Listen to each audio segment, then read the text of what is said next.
Good morning, everyone. As Didier has explained, the topic of the day is related to domestic water heating and the relevant policy options within Southern Europe. To give some context for those who are not aware, the Commission has been pushing for a greener EU since the first publication of the Energy Efficiency Directive, or EED for short. The recent recast has an ambitious target, with the EU final energy consumption needing to reduce by around 11.7% by 2030.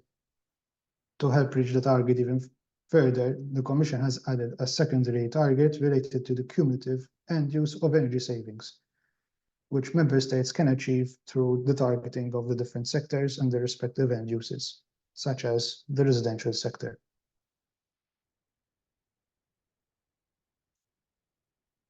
Looking now at some numbers to help get some perspective.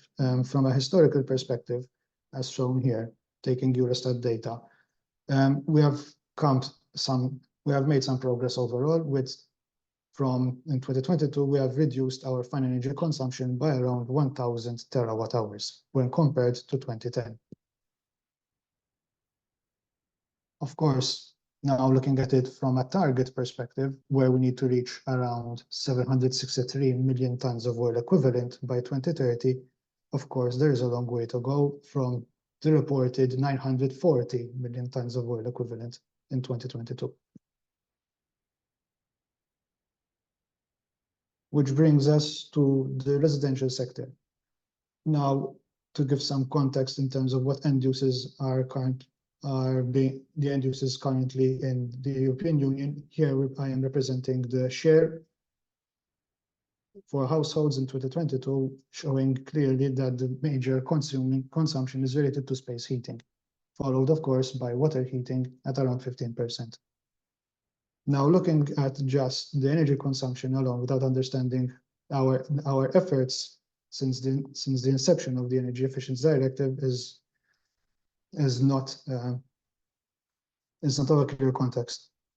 To this end, I am through Odyssey indicators showing in the graph adjacent, I am showing the progress of the residential sector by certain end uses. Now, to give some context, this is looking at both the energy consumption and the technology shift. So looking at taking 2000 as a reference here, we're showing that there has been a great strive to the reduction of the energy consumption and improvement of technologies for specific end uses. Water heating is no exception, with some improvements being made, but overall, the progress has remained stable since around 2015, which is the reason why we have targeted domestic water heating for this policy brief. Now, when we talk about domestic water heating, we need to, of course, also understand what fuel sources are being used. Currently, taking 22 as the comparative year, in the EU, the majority of domestic water heating is being done through fossil fuels. This being either normal liquid fossil fuels, solid fossil fuels like charcoal or natural gas, followed by electricity and renewables respectively. Now, in comparison, the Southern European countries which have participated to the survey carried out for this policy brief, we note that while the fossil fuel uptake is slightly higher, that instead of the electricity, renewables are the second highest, which is a good sign for us that there's a level of commitment to improve the overall quality of our energy consumption. But of course, with the percentages being shown, there's still room for improvement. Which brings us to the survey, which was carried out targeting the following member states. In the survey, we looked at what alternative technologies are available in Southern European countries with regards to water heating, and what are the policies being adopted to encourage their uptake. So for question 1, what we asked the member states was specifically what of the listed technologies are available. We are showcasing the normal conventional water technologies, which are the electric water heaters and the fossil fuel run boilers, as well as the typical alternative technologies being the solar water heaters and heat pump water heaters. We are also allowed the member states to provide other options, whilst also providing an alternative solution such as the PV, combination of PV with electric water heater. As per results, as shown here, the member states have an interesting mix of technologies available, with the solar water heaters being considered the most adequate substitute of the conventional technologies by all participating. Interestingly enough, heat pump water heaters was only considered adequate by 3 of our participating member states, with only Portugal, Greece, and Malta.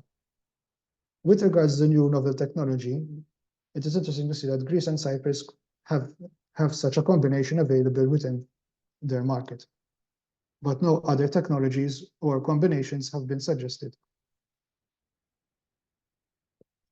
Now, with regards to the alternative technologies, what benefits can be applied within the respective member states?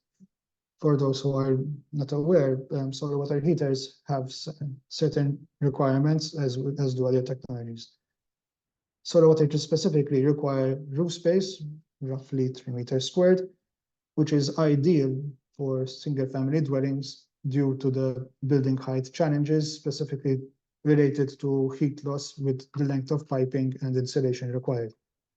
This is, of course, weather dependent, so if it's a cloudy day, you're not going to get any energy compared to hot summer days. Now, heat pump water heaters, on the other hand, do not have this problem because they don't require roof access, so this can be applied both to single-family dwellings and multi-family dwellings, though they require a bigger installation space as opposed to electric water heaters. The main 2 handicaps of this technology are related to the requirement for a proper air circulation, as this works similarly to an air conditioner, and of course, their high initial capital cost in comparison to the conventional technologies. Now, with regards to the novel technology, the combination of solar PV with electric water heater, while it still requires roof space like the solar water heater counterpart, this can be applied to both the single-family dwellings and main family dwellings, multi-family dwellings, because there is no height restriction. And of course, the water heating element is situated indoor, so there is no heat losses. This still, of course, is weather dependent, as you will still need some solar radiance to generate the electricity required.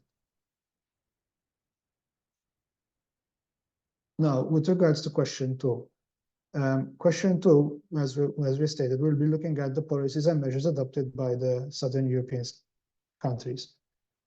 One of the questions asked was related to what approach they are taking respectively, with the option being if it's regulatory or non-regulatory.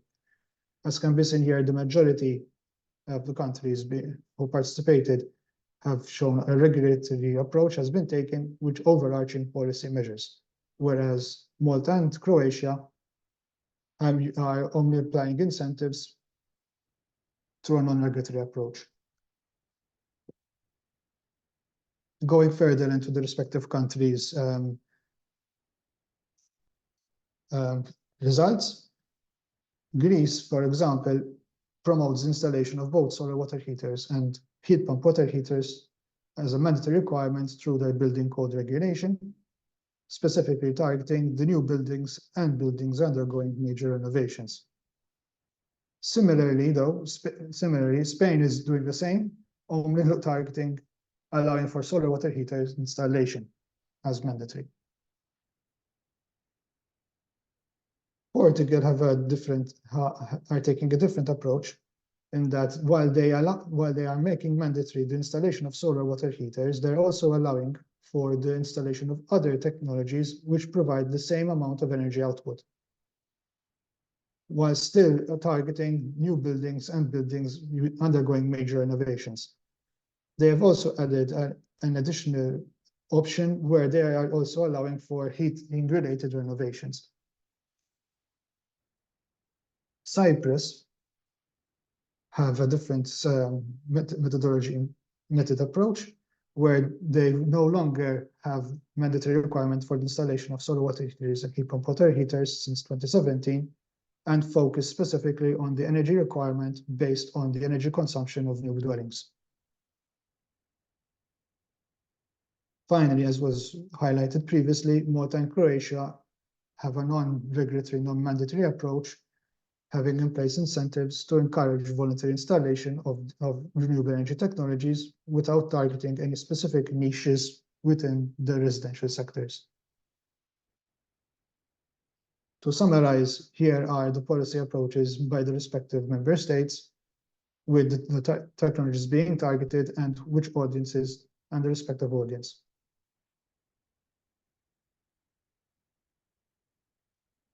Overall, the member states have expressed a positive experience with their adopted policies, though it should be noted that each respective member state has different rules and requirements, which cannot be put into detail here, as we will have an ever-ending discussion. Whilst the majority of countries are counting the energy savings related to these policies and measures through Article 8, it is important to note that there are various metrics being used and metrics being used by the participating countries, such as the ex-ante approach, where they look at the monitored data of equivalent technologies, or else looking at new level energy certification achieved by looking at the before and after approach. Of course, to summarize, as was seen, there is an introduction of a new novel technology to the PV system combination with electric water heaters, and of course that there are various policies and measures being adopted by the respective member states, with of course specific always room for improvement, with potential of favorable climatic conditions and market-based incentives. Thank you.